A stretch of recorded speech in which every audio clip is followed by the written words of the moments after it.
Let's get ready to rumble! In true comic fan fashion, we're going to be pitting our favorite band of misfit mutants against the world's mightiest heroes, the Avengers. This will be the first of a series. Today, we're seeing how the X-Men match up against one of the most powerful heroines Marvel Comics has to offer, the indomitable Captain Marvel. Due to her godlike strength levels, we'll be pulling out all the stops as well as outlining the use of her binary form.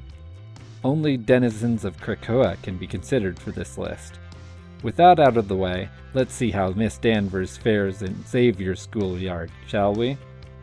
Number 10. Darwin. How do you kill something that can adapt to any threat? Darwin is a mutant that does just that. Burn him, he becomes fireproof. Smash him, he turns invulnerable. Drown him, he sprouts gills. Captain Marvel's abilities are indeed flexible, but not boundless. Darwin's most impressive feat to date was countering Hela's death touch by becoming a death god himself. There's probably little Carol could do to defeat him, and admittedly a battle between the two would probably end in an unsatisfying stalemate. Number 9. Rogue. As a young member of the Brotherhood of Mutants, Rogue absorbed Danvers, or Miss Marvel as she was known at the time, ability of flight and super strength, and left her in a coma. She also thrashed the whole Avengers team not too long after that. In recent years, she lost Danvers' power, but permanently absorbed Wonder Man's abilities, who, by the way, is physically stronger than Captain Marvel. Thanks to the recent evolution of her powers, Rogue can also sap Carol's strength and power without even touching her. Number 8. Exodus. During the 12th century, Benet du Paris was transformed into the fearsome Exodus by none other than Apocalypse. As Exodus, Paris gained access to a host of psionic abilities, including telepathy, telekinesis, and teleportation. Along with his mental powers, he also possesses superhuman strength, durability, and eternal youth, which may have something to do with his healing factor. If Danvers can't think or move, she can't punch or blast Exodus. Number 7. Magneto. There's something to be said about raw power mixed with an iron will and a fiery temper. Magneto's master for control over his ability to manipulate the planet's electromagnetic spectrum has proven to be more than the entire teams can handle.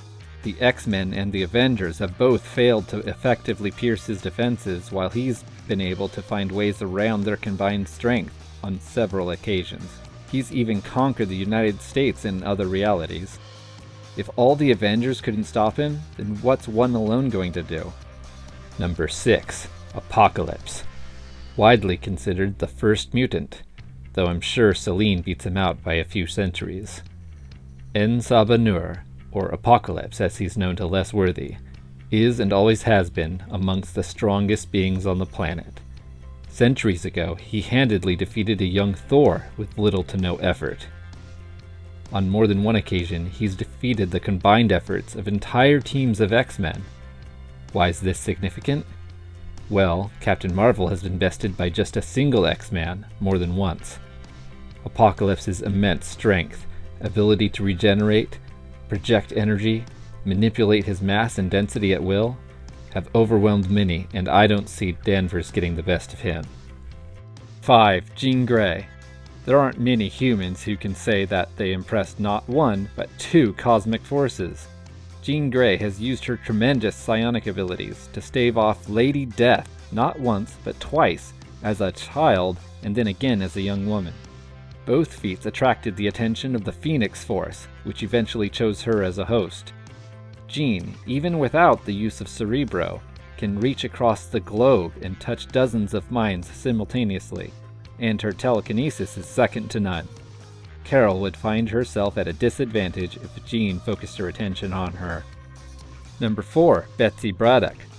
Since having her full potential unlocked by the Age of Apocalypse's version of Jean Grey, Betsy Braddock has been one of the most powerful psionics on Earth, though you'd hardly know.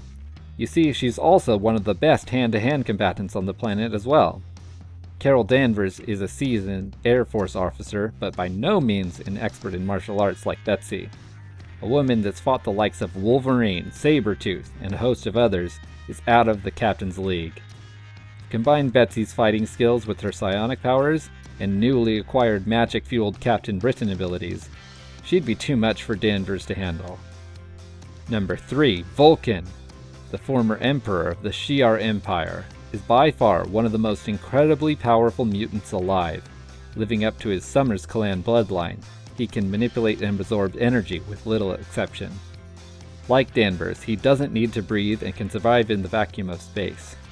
Vulcan's ability to manipulate energy can spell doom for a being such as Captain Marvel, which often depends on her photonic projection and absorption to survive. If she cannot rely on that, then there's not much she can do in a fight against the likes of Vulcan. Number 2. Iceman. Bobby Drake is one of the most disarming X-Men. His boyish playfulness causes the opponents to underestimate what he's capable of. In reality, Iceman's ability to manipulate temperatures makes him one of the most powerful beings on the planet, possibly in all the Marvel Universe.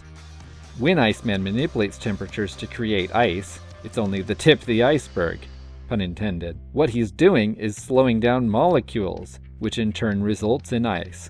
Outside of being basically indestructible in his ice form, he can presumably counteract Danvers' ability to project and absorb energy. Number 1. Proteus. The very nature of Proteus makes him nearly unbeatable. Defeating Kevin McTaggart is more about slowing him down until he can recoup and start over. He's living erratic psionic-based energy. The form doesn't just make him hard to fight, but grants him many abilities such as telepathy and reality warping. To affect the world, Proteus needs a flesh and blood body to inhabit. Problem is, he burns through them like bad fuses. The more he uses his powers, the faster it happens.